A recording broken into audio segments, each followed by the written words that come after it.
Hello दोस्तों, एक बार फिर स्वागत है बीवी सर यूके चैनल में। तो उम्मीद कर रहा हूँ कि आप लोगों की तैयारी बेहतर चल रही होगी। तो क्योंकि समय काफ़ी कम बच गया है, तो हमारे द्वारा जितना भी हो सकता है सवेरे शाम एक एक क्लास हम दे पा रहे हैं, क्योंकि समय का काफ़ी अभाव रहता है दोस्तों। तो हम लोग कोशिश कर रहे हैं कि आप लोगों को एक क्लास सवेरे पॉलिटिकल की दी जाए, शाम को हिस्ट्री की क्लास, और आप लोग इनको रिवीजन के बेस पे लीजिएगा दोस्तों। क्योंकि क्योंकि समय कम बचा है, 60 दिन का ट्रिप कोर्स ये चल रहा है और अभी तक नोट्स मैंने भेजे नहीं है। आज मैं भेज दूंगा टेलीग्राम पे, हिस्ट्री और पॉलिटिकल के नोट्स में भेज दूंगा। आप उनको डाउनलोड करिएगा और रिवीजन करिएगा, ठीक है। तो पॉलिटिकल हमारा एक सिरे से कवर हो रहा है, तो हिस्ट्री प्राचीन एक सिरे से कवर हो रहा है। जल्दी ही ये कवर करा दूंगा मैं, फिक्र मत करिए। आइए स्टार्ट करते हैं आज हिस्ट्री का प्राचीन महाजनपद। टॉप हेडिंग लिखेंगे दोस्तों आप लोग, महाजनपद काल। महाजनपद, आज महाजनपद काल है। तो आपको महाजनपद काल याद रखना है। कुल महाजनपद कालों की संख्या 16। टोटल महाजनपद कितने हुए हैं भारतीय प्राचीन इतिहास में? 16। आपको इस 16 में से सिर्फ एक याद रखने हैं, जिसका नाम मगध था। जिसका नाम क्या था बच्चों? मगध था। आपको यही याद रखना है कि मगध महाजनपद काल में सबसे इंपॉर्टेंट जनपद था और महाजनपदों की टोटल संख्या 16 थी। और महा मीन्स बड़ा और जनपद मीन्स जिला। तो आपको याद रखना है। अगर आपको यह संधि विच्छेद करने के लिए आएगा तो आप यहां डालेंगे दोस्तों महा और यहां लिखेंगे जनपद, और जिसमें महा का अर्थ होता है बड़ा और जनपद का अर्थ होता है राज्य, मतलब बड़े राज्य। तो इसलिए इसको पढ़ाया भी जाता है ऐसे ही करके, ठीक। अब हम पढ़ते हैं प्रॉपर मगध। मगध के सबसे प्राचीन वंश का संस्थापक था बृहदत्त। तो आपको याद रखना है, मगध के सबसे प्राचीन वंश का संस्थापक था बृहदत्त। इतना ही आपको याद रखना है, बृहदत्त करके, ठीक। अब आपको प्रॉपर मगध पर कितने वंशों ने राज किया तो ये याद रखना है। अगर सवाल पूछा जाएगा कि बृहदत्त ने अपनी राजधानी कहाँ बनाई थी, तो राजगृह बनाई थी। याद रखेंगे कहाँ बनाई थी? राजगृह, ठीक है। तो इतना आप याद रखेंगे। और अब हम पढ़ते हैं प्रॉपर मगध साम्राज्य। क्योंकि महाजनपद 16 नहीं पूछा जाता, आपको सिर्फ मगध पूछा जाएगा। मगध की राजधानी कहाँ थी ये पूछा जाएगा आपको डालना है राजगृह, ठीक है, राजगृह। तो मगध साम्राज्य टॉप हेडिंग डालेंगे आप, मगध साम्राज्य, ठीक है दोस्तों। अब ये देखेंगे कि मगध साम्राज्य में कुल कितने वंशों ने राज किया। तो आपको मैं बता देता हूं दोस्तों, मगध साम्राज्य में कुल आप 3 वंश पढ़ेंगे। कितने वंश पढ़ेंगे? 3 वंश पढ़ेंगे मेरे साथ, और तीनों को आपको लिखना है। 3 पढ़ेंगे, 3 मोस्ट इंपॉर्टेंट होगा ये तीनों। आपको यहां से एक तो प्रथम मतलब संस्थापक याद रखना है और अंतिम राजा याद रखने हैं। तो मगध साम्राज्य में तो सबसे पहला वंश जो आपको पढ़ाया जाएगा वो पढ़ाया जाता है दोस्तों आपको हर्यक वंश। कौन सा वंश? हर्यक वंश, ठीक। दूसरा वंश शिशुनाग वंश। शिशुनाग, ऐसे आपको लिखना है फटाफट, शिशुनाग वंश, ठीक है। तीसरा वंश नंद वंश। कौन सा वंश? नंद वंश। इतना याद रखेंगे दोस्तों आप, ठीक। तो यहां पर जो ये आपको सबसे पहले हर्यक वंश में याद रखने हैं, इसी का अन्य नाम भी पूछा जाएगा। हर्यक वंश को पितृ, ठीक है, पितृहंता, पितृहंता वंश भी इसको पुकारा जाता है। पितृहंता वंश आप इसको डालेंगे, ठीक। और इस वंश का संस्थापक कौन था अब याद रखेंगे आप। हर्यक वंश का संस्थापक दोस्तों आप लोगों का बिंबिसार था। कौन था? बिंबिसार था। तो याद रखेंगे हर्यक वंश का संस्थापक बिंबिसार, हर हालत में याद रखना है। और इसका पुत्र होता है अजातशत्रु। इसका पुत्र कौन होता है? अजातशत्रु, ठीक है। अजातशत्रु, जिसे कुणिक भी बोला जाता है। जिसे क्या बोला जाता है? कुणिक बोला जाता है। इतना आप याद रखेंगे। अजातशत्रु का एक अन्य नाम कुणिक याद रखेंगे आप। इसके बाद इसका पुत्र उदयन। तो इसके बाद इसी का पुत्र उदयन, तो यहां नहीं दिख रहा होगा, तो एक बार यहां पर लिख देता हूं मैं। हाँ, तो अजातशत्रु का पुत्र कौन हुआ? अजातशत्रु का पुत्र हुआ उदयन। कौन हुआ? उदयन। ठीक। इसके बाद उदयन का भी पुत्र हुआ नागदशक। उदयन का पुत्र कौन हुआ? पुत्र नागदशक। नागदशक। नागदशक हर्यक वंश का अंतिम राजा था, याद रखेंगे। कौन था ये? अंतिम राजा था। आप ये बात याद रखेंगे। ठीक है, अंतिम राजा।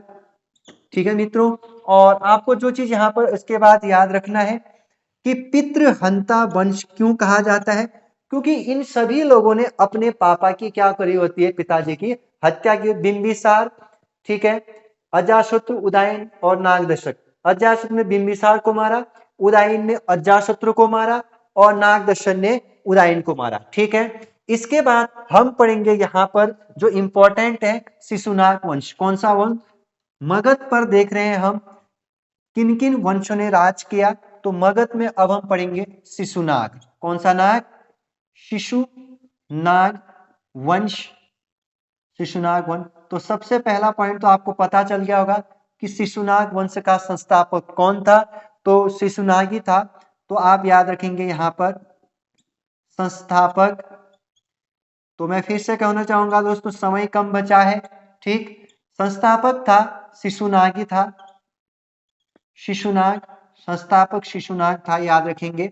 इसके बाद इनका पुत्र बना कालाशोक। शिशुनाग का पुत्र हुआ कालाशोक। कौन था?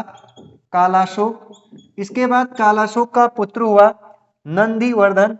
तो याद रखेंगे इसके बाद इसका पुत्र नंदी वर्धन, याद रखेंगे। नंदीवर्धन याद रखेंगे। ठीक, नंदीवर्धन इस वंश का अंतिम राजा हुआ है। किसका? शिशुनाग वंश का। आपको मैंने ये भी बताया था कालाशोक। ठीक है, तो आपको ये बात याद होना चाहिए दोस्तों। ठीक, तो आगे बढ़ते हैं और नंद वंश पर काल चर्चा करते हैं। यह अंतिम राजा होगा। अंतिम राजा किस वंश का? शिशुनाग वंश का। ठीक, अब पढ़ते हैं नंद वंश। नंद वंश। नंद वंश का संस्थापक था दोस्तों महापद्मनंद। ठीक है, तो यहां पर लिखेंगे संस्थापक। संस्थापक। आप टेलीग्राम जुड़ जाइए, नोट्स की फिक्र मत करिए। महापद्म, महापद्म नंदा। ठीक है दोस्तों, महापद्म नंद, कहीं पर महापद्म, महापद्म नंद ऐसा लिखा होगा। ठीक है दोस्तों, तो नंद वंश का संस्थापक कौन? महापद्मनंद। ठीक है, महापद्म। इसका अंतिम राजा याद रखना है आपको सिर्फ। ठीक है, घणानंद। कौन याद रखना है आपको दोस्तों? घणानंद। घणानंद याद रखना है नंद वंश का अंतिम राजा। और घणानंद सिकंदर का समकालीन था, याद रखेंगे। किसके समकालीन था? सिकंदर के समकालीन था, याद रखेंगे। समकालीन, समकालीन। और घणानंद को जिसने हराया, घणानंद को हराया चंद्रगुप्त मौर्य ने। चंद्रगुप्त मौर्य ने इसको हराया, याद रखेंगे। और इस तरीके से मगध में चंद्रगुप्त मौर्य ने मौर्य वंश की स्थापना की होती है, याद रखेंगे आप। घणानंद मतलब याद रखेंगे, अगर पूछा जाएगा तो घणानंद सिकंदर के समकालीन हुए हैं और चंद्रगुप्त मौर्य घणानंद को हराएंगे और मगध में मौर्य साम्राज्य बोले तो एक नए वंश की नींव डालेंगे जिसका नाम होगा मौर्य साम्राज्य। इसके बाद हम देखेंगे, उनके बारे में बिल्कुल पढ़ेंगे, चंद्रगुप्त मौर्य के बारे में डिटेल से। लेकिन उससे पहले भारत में विदेशी आक्रमण पढ़ते हैं। भारत में दो सभ्यता, प्राचीन इतिहास में दो धर्म में पढ़ा चुका हूं, दो साम्राज्य आने वाले। उससे पहले भारत में दो विदेशी आक्रमण पढ़ लेते हैं। ठीक है दोस्तों, अब हमने देख लिया अभी मगध में कितने वंश? 3 वंश, हर्यक वंश, शिशुनाग और नंद वंश। ठीक है दोस्तों, अब हम पढ़ते हैं भारत पर विदेशी आक्रमण। तो टॉप हेडिंग डालेंगे भारत पर विदेशी आक्रमण। शॉर्ट में चलेंगे दोस्तों यहां पर, क्योंकि हमारे पास समय कम है। भारत पर विदेशी आक्रमण, अब विदेशी आक्रमण में आपको याद रखना है, भारत पर सबसे पहले हखामनी वंश ने आक्रमण किया था। किस वंश ने? भारत पर सबसे पहले हखामनी वंश ने आक्रमण किया था, याद रखेंगे। और या इसी में आप याद रखेंगे अजमीद वंश ने, इसी को कहीं कहीं पर अजमीद वंश भी बोला जाता है। क्या बोला जाता है? अजमीद वंश, याद रखेंगे। ठीक, अगर पूछा जाएगा सबसे पहले किस राजा ने आक्रमण किया? कुरुश राजा ने। किस राजा ने? हखामनी वंश के राजा कुरुश राजा ने आक्रमण किया, लेकिन यह क्या रहा? असफल रहा। असफल, तो याद रखेंगे ये असफल रहे। लेकिन सवाल पूछा जाएगा कि किसने सबसे पहले सफल आक्रमण किया? तो डेरियस प्रथम ने पहली बार सफल आक्रमण किया। तो डेरियस प्रथम ने प्रथम सफल आक्रमण किया भारत में। सफल आक्रमण तो मोस्ट इंपॉर्टेंट हो जाता है। ईरानियों में सबसे पहले कौन था जिसने सफल आक्रमण किया? तो डेरियस प्रथम ने। तो आपको याद है भारत पर विदेशी आक्रमण हखामनी वंश ने शुरू किया, और डेरियस प्रथम वह था जिसने भारत में सबसे पहले सफल आक्रमण किया। तो मोस्ट इंपॉर्टेंट हो जाता है यह प्रश्न। ठीक, इसके बाद भारत पर ईरानियों आक्रमण का प्रभाव क्या रहा? भारत पर ईरानी आक्रमण का प्रभाव खास करके समुद्री मार्गों की खोज हुई, अभिलेखों की लिखने की एक परंपरा चली यहां से। ठीक है, तो 2 पॉइंट इंपॉर्टेंट याद रखना है। एक तो ईरानियों से क्या प्रभाव पड़ा यहां? सबसे पहले समुद्री मार्ग की खोज हुई, समुद्री मार्ग की खोज हुई दोस्तों। ठीक, दूसरा पॉइंट याद रखने, अभिलेखों की खोज हुई या अभिलेख जारी करने की परंपरा। तो नेक्स्ट पॉइंट, अभिलेख जारी करने की परंपरा, जारी करने की परंपरा। ठीक है, ये आपको याद रखना है। इसके बाद यहां पर याद रखना है जो नेक्स्ट पॉइंट, फारसी स्वर्ण मुद्राएं चलाए गए। फारसी स्वर्ण मुद्रा चलाए गए, फारसी स्वर्ण मुद्राएं चलाए गए। ठीक है दोस्तों, मैंने बता दिया कि वर्तमान में आपको यूकेपीएससी के लिए कौन कौन सी बुक लेनी है, जो आपके फॉरेस्ट गार्ड, पटवारी, पुलिस इत्यादि एग्जाम होने हैं। ठीक है, वहां पर कौन कौन सी बुक चाहिए आपको मैंने पहली प्लेलिस्ट में वो भेज दिया है।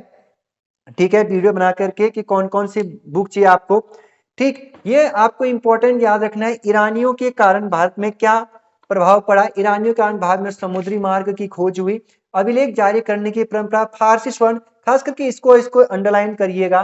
ठीक, अब पढ़ते हैं हम यूनानी। अगर हमने ईरानी पढ़ लिया है तो हम यूनानी पढ़ेंगे, जहां पर सिकंदर पढ़ना आपने बहुत इंपॉर्टेंट है। अब पढ़ेंगे हम सिकंदर महान। सिकंदर कौन था? सिकंदर कहां से आया था? इसके बारे में। तो आप डालेंगे यूनानियों आक्रमण, तो याद रखेंगे यूनानी लिखेंगे, यूनानी आक्रमण। ठीक है दोस्तों, अब यूनानी आक्रमण में देखिए क्या इंपॉर्टेंट है, क्या क्या हमारे लिए इंपॉर्टेंट है। ईरानियों के बाद भारत पर कौन विदेशी शक्ति ने आक्रमण किया? तो यूनानियों ने। तो पहला पॉइंट आपको मैंने बता दिया, ईरानियों के बाद किसने किया? यूनानियों ने। यूनानियों ने आक्रमण किसके नेतृत्व में किया? तो सिकंदर के नेतृत्व में। तो यूनानियों, याद रखना, ईरानियों के बाद यूनानियों ने किया है। तो यूनानियों ने किसके नेतृत्व में? तो याद रखना, यूनानियों ने सिकंदर महान के नेतृत्व में आक्रमण किया भारत पर। सिकंदर के नेतृत्व में भारत आक्रमण किया, याद रखिए भारत आक्रमण किया, इतना आपको याद रखना है, पहला पॉइंट। ठीक, नेक्स्ट पॉइंट याद रखना है इसके बाद सिकंदर के बारे में। सिकंदर के बारे में याद रखना, किसके बारे में? सिकंदर के बारे में। सबसे पहला पॉइंट आएगा, सिकंदर के पिता का क्या नाम था? इनके पिता का नाम क्या था? तो आपको याद रखना, इनके पिता का नाम फिलिप था। क्या था? फिलिप। तो कहीं कहीं पर फिलिप आता है, तो कहीं कहीं पर फिलिप द्वितीय आता है। ठीक, तो आप क्या लिख देंगे? फिलिप द्वितीय भी आप याद रख सकते हैं। कहीं कहीं किताबों में आपके लुसेंट में तो सिर्फ फिलिप लिखा होगा, बट फिलिप आपको याद रखना, फिलिप द्वितीय जो मकदूनिया का शासक था। जो कहाँ का शासक था? मकदूनिया का शासक था। कहाँ का शासक था भाई? मकदूनिया का शासक था। इनकी माता जी का नाम अंतोनिया था। माता का नाम आपको याद रखना है, माता अंतोनिया। माता कौन थी इनकी? अंतोनिया थी, इतना आपको याद रखना है। इनका जन्म कब हुआ? तो सिकंदर का जन्म कब हुआ भाई? मोस्ट इंपॉर्टेंट, जन्म 356 बीसी पूर्व हुआ था। ठीक है, और अब सवाल पूछा जाएगा कि सिकंदर ने भारत विजय कब किया? भारत विजय कब किया? तो सिकंदर ने भारत विजय 326 बीसी पूर्व किया दोस्तों। और सिकंदर की मृत्यु कब हुई ये भी पूछा जा सकता है आप लोगों के लिए। सिकंदर की मृत्यु मृत्यु हुई 323 बीसी, और इनकी मृत्यु हुई थी बेबी लोन में दोस्तों। कहा हुई थी इनकी मृत्यु? बेबी लोन में हुई थी। याद रखिए पाई चार्ट को, इस पाई चार्ट को लगा दीजिएगा, मोस्ट इंपॉर्टेंट। यूकेपीएससी डिटेल में पूछता है क्या?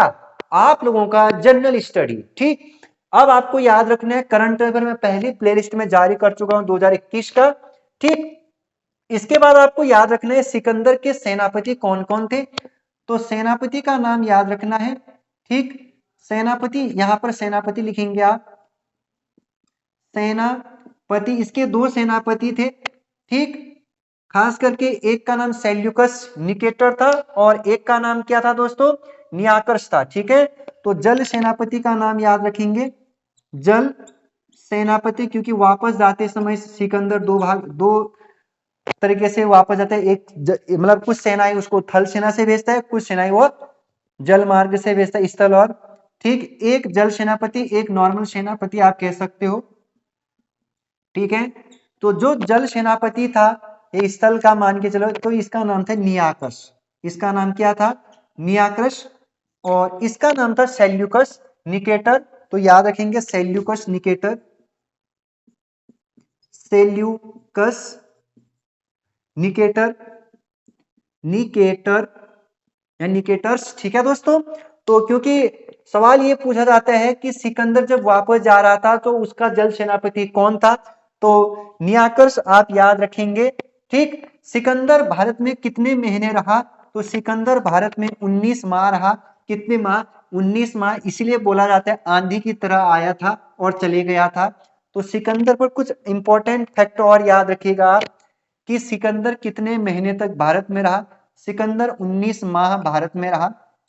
माह, ठीक है, कितने माह? 19 माह ही वो भारत में रहता है। आंधी की तरह आता है और तूफान की तरह चले जाता है, ऐसा कहते हैं।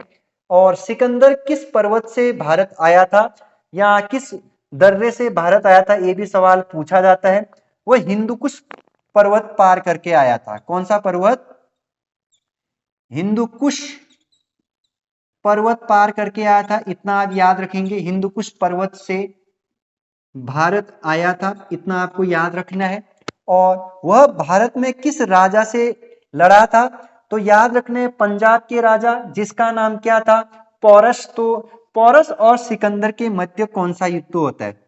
तो पोरस व सिकंदर के मध्य कौन सा युद्ध? तो पोरस और सिकंदर के मध्य दोस्तों आप लोगों का बितिस्ता का युद्ध। कौन सा युद्ध?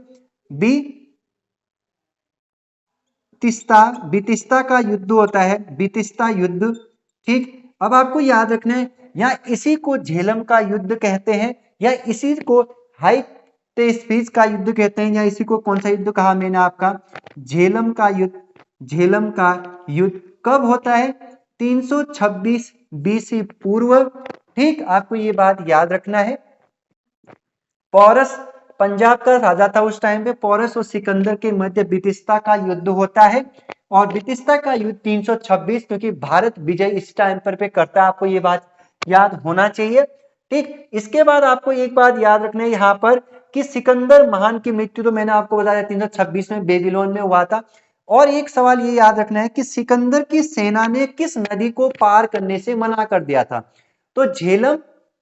कौन सा याद रखना है आपको? झेलम से आगे जाते हैं ये लोग, तो झेलम के निकट या झेलम के तट से जब आगे को जाएंगे ये लोग ब्यास, तो याद रखना है ब्यास नदी को पार करने से मना कर लिया था। कौन सी नदी को? ब्यास नदी को पार करने से, किस नदी को, ब्यास नदी को पार करने से सिकंदर की सेना ने मना किया था, करने से सिकंदर की सेना ने मना किया था। किसकी सेना ने, सिकंदर की सेना ने मना किया था। और आपको एक बात बताता हूं मैं, जब मैं यहाँ पर झेलम पढ़ा रहा था तो झेलम के निकट ही उनका घोड़ा मृत्यु हो जाते हैं, उनके घोड़े की, तो उनके घोड़े का नाम था बहु केफला। तो कभी कभी सवाल पूछा जाएगा सिकंदर के घोड़े का नाम क्या था, बहु केफला था। कौन, क्या नाम था भाई, बहु केफला इनके घोड़े का नाम था, याद रखेंगे। और इसीलिए उन्होंने झेलम के निकट जो एक शहर जीता उसने, उसका नाम बहु केफला नगर रखा, बहु केफला नगर रखा नाम, नगर। तो झेलम के निकट ही उसने एक शहर का नाम अपने घोड़े का नाम पर ही बसाया, और आप कह सकते हो झेलम नदी के तट पर इस नगर को बसाया उसने अपने घोड़े के नाम पर। ठीक है दोस्तों, इतना आपको याद रखना है पहले हाफ वॉली पर। ठीक है, अब हमने पढ़ने हैं मगध पे मौर्य साम्राज्य। ठीक है दोस्तों, तो ये तो था कुछ विदेशी आक्रमण जो भारत पे आए, आक्रमण हुए और भारत में आक्रमण हुए। अब हमने पढ़ने हैं मगध में मौर्य साम्राज्य। तो आप डालेंगे दोस्तों मौर्य साम्राज्य, मोस्ट इंपॉर्टेंट लगा दीजिएगा, यहां से पक्का एक सवाल आएगा आप लोगों के पुलिस में, देखना। मौर्य साम्राज्य, देखिए मौर्य साम्राज्य में क्या पढ़ना है आपने, मौर्य साम्राज्य में दो तीन राजा तो बहुत खतरनाक है, एक अशोक एक चंद्रगुप्त मौर्य।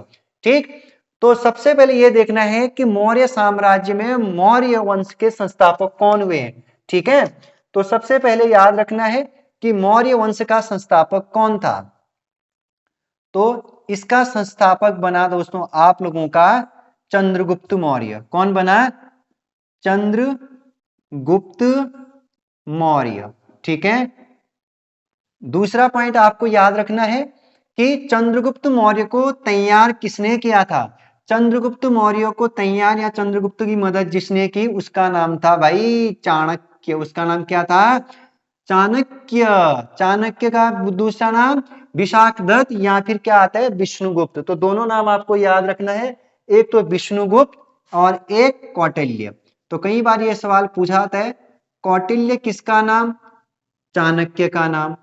विष्णुगुप्त किसका नाम, चाणक्य का नाम, विष्णुगुप्त। ठीक है दोस्तों, तो विष्णुगुप्त आपको पता चल गया होगा कि दोनों नाम किसके हुए हैं, ये चाणक्य के हुए हैं। तो जो चंद्रगुप्त के क्या थे, गुरु थे, बाद में चंद्रगुप्त के क्या बन जाते हैं, यह प्रधानमंत्री बन जाते हैं। ठीक है, तो सबसे पहले याद रखना, जैसे ही चंद्रगुप्त शासन करने लग जाते हैं या सिंहासन पर बैठ जाते हैं, तो भाई एक राजा आता है बेबीलोन से। कहां से, बेबीलोन से। और बेबीलोन का राजा कौन होता है आपको पता चल गया होगा, सेल्यूकस। कौन होता है, सेल्यूकस, सेल्यूकस। अब ये सेल्यूकस क्यों आता है भारत, ये सेल्यूकस हिंदुकुश पर्वत से ही आता है जहां से सिकंदर आता है। सिकंदर की सपना को पूरा करने के लिए भारत कौन आता है, सेल्यूकस। तो याद रखना सेल्यूकस क्यों आया था, सिकंदर के सपने को पूरा करने के लिए। और सिकंदर का सपना क्या था, भारत को विजित करना ही इसका सपना था सिकंदर का। तो सिकंदर, सेल्यूकस और चंद्रगुप्त के मध्य युद्ध होता है 305 ईस्वी बीसी में।